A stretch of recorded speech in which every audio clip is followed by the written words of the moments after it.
Moi je suis ancien bâtonnier, c'est-à-dire que j'étais le responsable de mon ordre en 2016 et en 2017.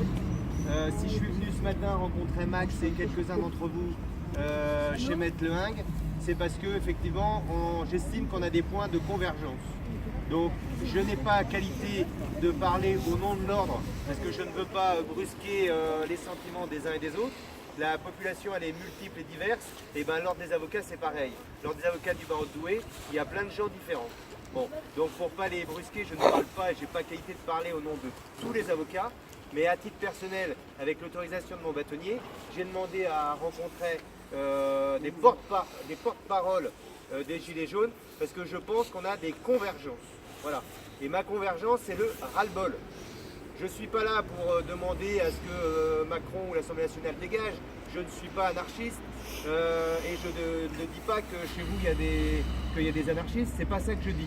Bon, moi j'ai bien le sentiment que les gilets jaunes, ce que je vois à la télé, ce sont des gens de milieux différents. Il y a des retraités, il y a des jeunes familles avec enfants, il y a des gens qui travaillent. J'ai vu dans un journal régional qu'il y avait aussi un chef d'entreprise qui était là, un artisan. Qui galère à 51 ans. Ben, j'en ai 50, je suis avocat et je galère. Voilà. Et pourquoi je galère? Parce que les fins de mois, elles ne sont pas nécessairement toujours faciles. Parce qu'on nous emmerde avec plein de choses. Et alors là où je suis furieux, et c'est la raison pour laquelle je voulais vous rencontrer, là où je suis furieux, c'est que nous, au niveau des avocats, au niveau national, à Paris comme en province, on est en train de discuter avec la chancellerie depuis plus d'un an. Depuis plus d'un an, on discute avec eux. On a expliqué pourquoi on n'était pas d'accord sur le projet. On leur a demandé de modifier. Ils ont modifié. Et puis tout d'un coup, quand le texte arrive à l'Assemblée nationale, tout ce qu'on avait négocié est effacé et on repart sur un texte qu'on ne veut pas. Et ce texte qu'on ne veut pas, c'est pas pour nous qu'on ne le veut pas. C'est pour nos clients, les justiciables. On nous dit on va supprimer des tribunaux. Alors c'est subtil. On nous dit on ne supprime pas des tribunaux, on ne va pas toucher à la carte. C'est pas vrai. Mais en fait, on crée des tribunaux spécialisés.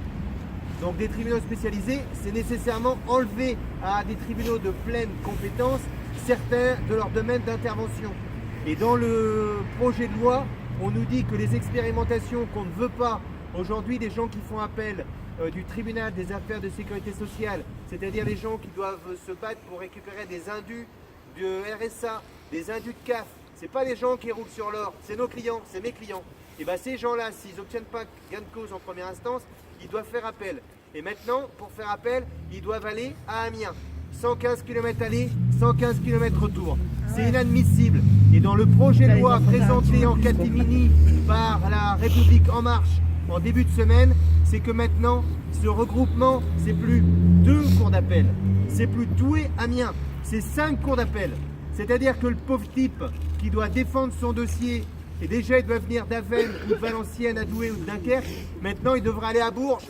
Parce que 5 cours d'appel, on saute Douai-Amiens, ça fait 2, on saute Paris, ça fait 3, on saute Orléans, ça fait 4, et on se retrouve au centre de la France, à Bourges. Et cette justice-là, on n'en veut pas. Donc nous, on est pour un service public de la justice de qualité, proximité, maillage territorial. Et on a un ras-le-bol. Ça fait 30 ans, gauche, droite, En Marche, on nous balade, on nous prend pour des cons. Et donc moi, j'en ai ras-le-bol. Et votre ras-le-bol à vous par rapport aux taxes, par rapport à l'essence, par rapport au cadre de vie, par rapport au niveau de vie, c'est la même chose. Donc on est bien d'accord, nos actions, elles sont pacifiques, elles ne sont pas politiques, on n'est pas apparenté à un parti politique, on est pacifique, on n'est pas non plus anarchiste, d'accord? Mais voilà, on en a ras-le-bol. Donc symboliquement, aujourd'hui, 21 novembre, devant la mairie de Semin, eh ben, il y a des gilets jaunes et il y a des robes noires. Voilà. Bravo et merci.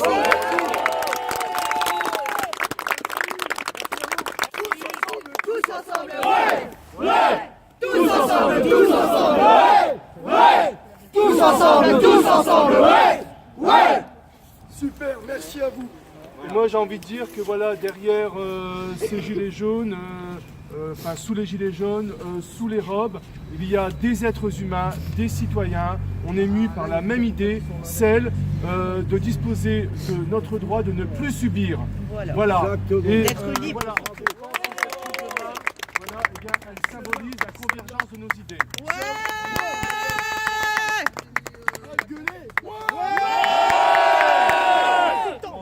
société humaine et donc on veut une justice humaine. Voilà.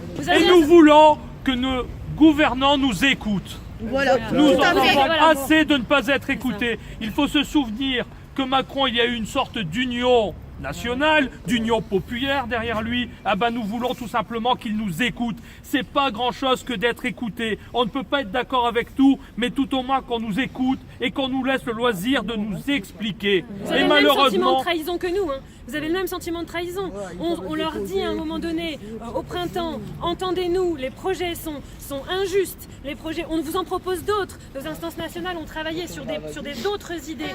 Ils se mettent à la table des négos avec nous. On nous sort des projets qui sont intelligents, pas parfaits, mais intelligents. Et résultat des courses, à la dernière minute, on nous fait une procédure parlementaire accélérée avec des amendements déposés à la dernière minute sur lesquels on n'a pas le temps de travailler. Pourquoi au final? Pour aboutir à quelque chose qui va vous éloigner de vos justiciables, qui va nous éloigner de notre fonction, de vos services publics. Tout ça pour, comme l'a dit M. le bâtonnier, faire 100, 150, 200 bornes. Et finalement, bêtement, j'ai envie de dire, avec quelle essence? C'est sûr.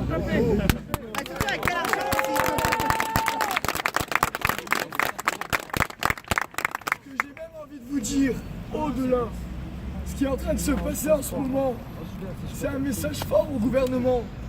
Pourquoi? Parce que jusqu'à maintenant, on avait tous plus confiance en notre avenir. Parce qu'on a vraiment ce sentiment-là qu'on n'est pas maître de son propre destin. On est On ne dicté sait par pas notre ce que destin. on est dicté. Et quand on essaye, quand on a la possibilité de vivre autrement que ce qu'on nous oblige ce système, comme Notre-Dame-des-Landes, comme la ZAD, là ou quoi, que fait le gouvernement? Il met la charge, il expulse, il envoie, il rabaisse les gens plus bas qu'à terre. Là, ce qui est bien, c'est que au moins depuis samedi, chacun d'entre nous, on a le sentiment d'avoir le choix de ce qu'on va faire demain. Surtout d'exister. D'exister, c'est ça. De vivre. De vivre. D'être libre. Exactement. D'être libre. Libre. Bravo.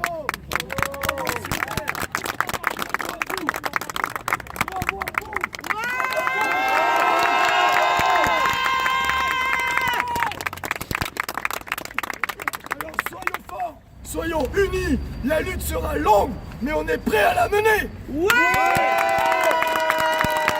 Et vive le jaune et le noir de la République.